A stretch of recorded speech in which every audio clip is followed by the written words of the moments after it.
जय माता दी, जय मां कामाख्या। देवराधा ट्रस्ट सत्यवाणी चैनल से आप सनातन हिंदू धर्म के बहुत सारे रहस्यमय ज्ञान सुनते हैं। आज हम दक्षिणा के बारे में बात करेंगे कि दक्षिणा क्या होती है, क्यों दी जाती है, दक्षिणा का मतलब क्या है। बहुत से व्यक्ति जो इंग्लिश माध्यम से पढ़े लिख गए हैं, जिनने हिंदू सनातन धर्म को कभी सोचा नहीं, समझा नहीं, देखा नहीं, उन्हें दक्षिणा क्या होती है नहीं मालूम होता है। पूजा में वास्तव में दक्षिणा देना क्यों अनिवार्य है? पूजा में दक्षिणा रखने से मनुष्य में एक सेक्रीफाइस यानी त्याग की भावना उत्पन्न होती है। यदि हम किसी से ज्ञान लेते हैं गुरु से, तो गुरु दक्षिणा देना चाहिए, त्याग, क्योंकि हमने ज्ञान लिया है, उसके बदले हमें कुछ न कुछ त्याग करना पड़ेगा, नहीं तो ऋण चढ़ जाएगा। और त्याग करने से ही हमारे मन में विरक्ति की भावना आएगी, और विरक्ति से ही वैराग्य उत्पन्न होगा, और वैराग्य भाव के कारण माया में रहते हुए भी जीव के लिए ईश्वर से संबंध बनाए रखना संभव होता है। इसलिए दक्षिणा देने का विधान बताया गया है। यज्ञ कर्म के बाद में दक्षिणा देना अत्यंत आवश्यक होता है, क्योंकि यज्ञ की पत्नी का नाम दक्षिणा है। तो जब तक दक्षिणा नहीं दी जाएगी, यज्ञ संपूर्ण नहीं माना जाता है।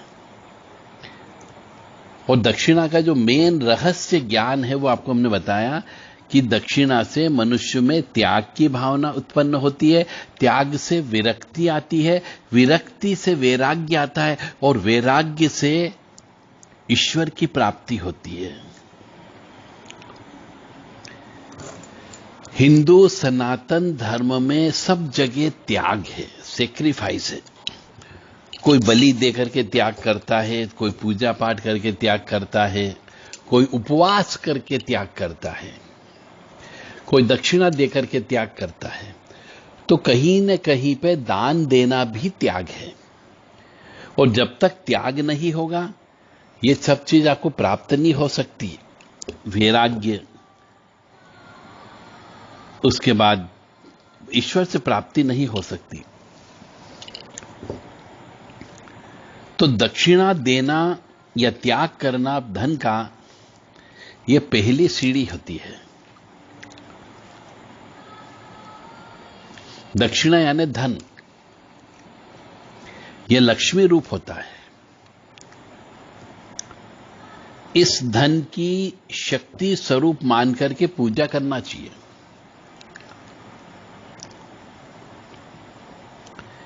किसी भी कर्म को शक्ति के साथ मिलाकर वह अकर्म कर्म बन जाता है, और उस कर्म से प्राप्त फल लेन देन निर्मित न कर पुण्य में जमा हो जाता है। दक्षिणा जब भी दी जाती है, टेक्निकल पॉइंट है यहां पर, कि जब भी किसी को आप दक्षिणा दें तो सुपारी या नारियल सहित पान के 2 पत्तों पर रख करके देना चाहिए, ऐसा शास्त्र कहता है। आजकल हम देखते हैं सब दक्षिणा देते हैं तो न तो नारियल देते, न सुपारी देते, सिर्फ पान का पत्ते भी नहीं देते, सिर्फ लिफाफे में पैसे रख करके दे देते हैं। तो ये दक्षिणा हो गई। शास्त्र में ऐसा लिखा हुआ है, अब शास्त्र की बात कर रहे हैं, तो शास्त्र में ऐसा लिखा हुआ है कि दक्षिणा को सुपारी के साथ में या नारियल सहित पान के 2 पत्ते पर रख करके देना चाहिए। दक्षिणा कभी भी कहते हैं कि अकेले नहीं देना चाहिए। सुपारी या नारियल को पान के पत्तों पर रख करके देना चाहिए। इस प्रक्रिया में दक्षिणा शक्ति रूप में तथा सुपारी अथवा नारियल शिव तत्व के रूप में कार्य करता है। तो शिव शक्ति को उनके कार्य के लिए पान के पत्तों की कर्म भूमि दी जाती है। एक तरीके से आसन दिया जाता है और 2 पान के पत्ते ही रखे जाते हैं, 1 पान का पत्ता नहीं देते हैं। तो 2 पान के पत्ते देने का मतलब है शिव शक्ति को दर्शाते हैं। शिव शक्ति को सुपारी अथवा नारियल एवं दक्षिणा यानी धन के रूप में पान के पत्तों की कर्म भूमि पर आसन पर बिठा करके देना चाहिए ताकि उन्हें उचित आदर मिल जाए। और सगुण कार्य में प्रार्थना करनी चाहिए। इस प्रकार से दक्षिणा देने का विधान यह है। अधिकांश जगह जो दक्षिणा दी जाती है वह गलत तरीके से दी जाती है। तो सभी हिंदू सनातनियों से हमारा विनम्र निवेदन है कि दक्षिणा जो है विधि विधान से दी जानी चाहिए, शास्त्र के रूल के अनुसार। सुपारी के ऊपर पैसे रख करके और सुपारी और पैसे को 2 पान के पत्तों के ऊपर रख करके किसी भी व्यक्ति को दक्षिणा देना चाहिए। यह तरीका, यदि सुपारी उपलब्ध नहीं हो तो नारियल का प्रयोग होता है।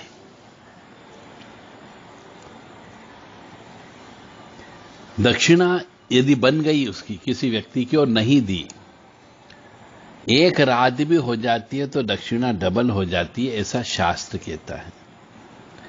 शास्त्र के बारे में दक्षिणा के संबंध में और भी बहुत सारी जानकारियां बताई गई है। मान्यता यह है कि यज्ञ में बिना दक्षिणा और दक्षिणा के बिना यज्ञ अधूरा होता है। यज्ञ और दक्षिणा दोनों हमेशा साथ साथ होते हैं। इसलिए पंडित जी एवं ब्राह्मणों द्वारा यज्ञ करवाने पर दक्षिणा देने का विधान है। यज्ञ द्वारा हम यज्ञ सविता को प्रसन्न करते हैं। शास्त्रों के अनुसार यज्ञ के बाद दक्षिणा देकर यज्ञ सविता की पत्नी दक्षिणा सावित्री को प्रसन्न किया जाता है। यानी जब तक पति और पत्नी दोनों प्रसन्न नहीं होंगे आपका यज्ञ कर्म अनुष्ठान सफल नहीं होगा।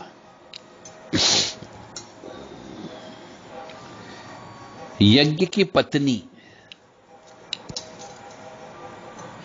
दक्षिणा जो है पुराणों के अनुसार यज्ञ की पत्नी है तथा 12 याम देवों की माता है। ब्रह्मवैवर्त पुराण के अनुसार कार्तिक पूर्णिमा की रात को जो रास हुआ था उसी में श्री कृष्ण के दक्षिण अंश से दक्षिणा की उत्पत्ति हुई, ऐसा पुराण कहता है।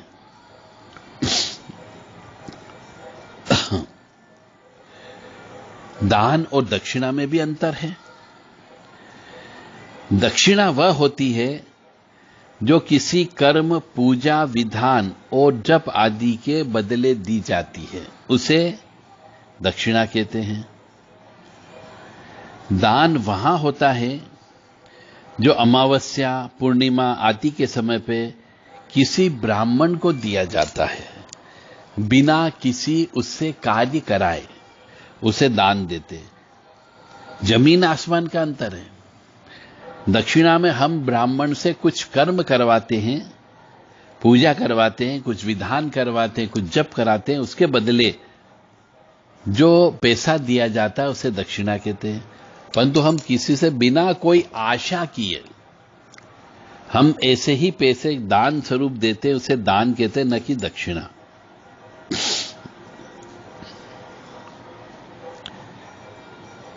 दक्षिणा में भेंट, उपहार, शुल्क,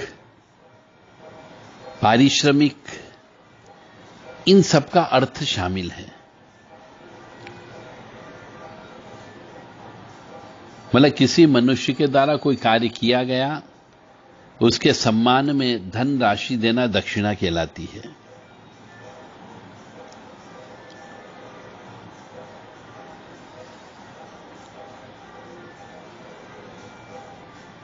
शास्त्रों के अनुसार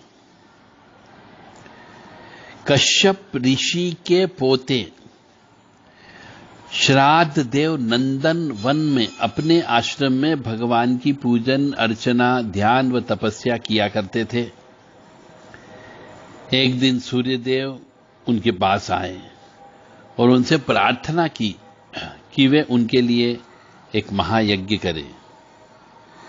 महायज्ञ की समाप्ति के पश्चात सूर्यदेव ने उन्हें दक्षिणा स्वरूप एक कन्या दी और कहा, आप इसे अपनी पुत्री के रूप में स्वीकार करें।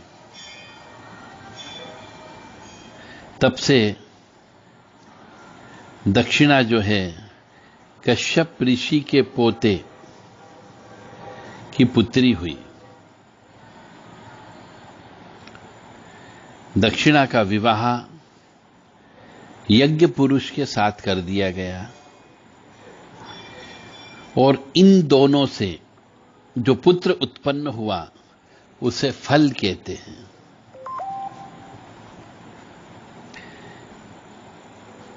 यानी भगवान यज्ञ अपनी पत्नी दक्षिणा और पुत्र फल से संपन्न होने पर सभी कर्मों का फल देते हैं। इस प्रकार ये दक्षिणा के बारे में बहुत गहराई से विश्लेषण करके हमने आपको बता दिया। दक्षिणा की एक कथा भी कहीं कहीं पर बताई गई है और दक्षिणा के बारे में जो बेसिक चीज थी वो हमने आपको बोल दी कि कोई भी कार्य किसी पंडित जी से कराया जाता है, किसी गुरु से किया जाता है, ज्ञान लिया जाता है, तो उसके बदले गुरु को जो पारिश्रमिक दिया जाता है उसे दक्षिणा कहते हैं। जय माता दी, जय मां कामाख्या।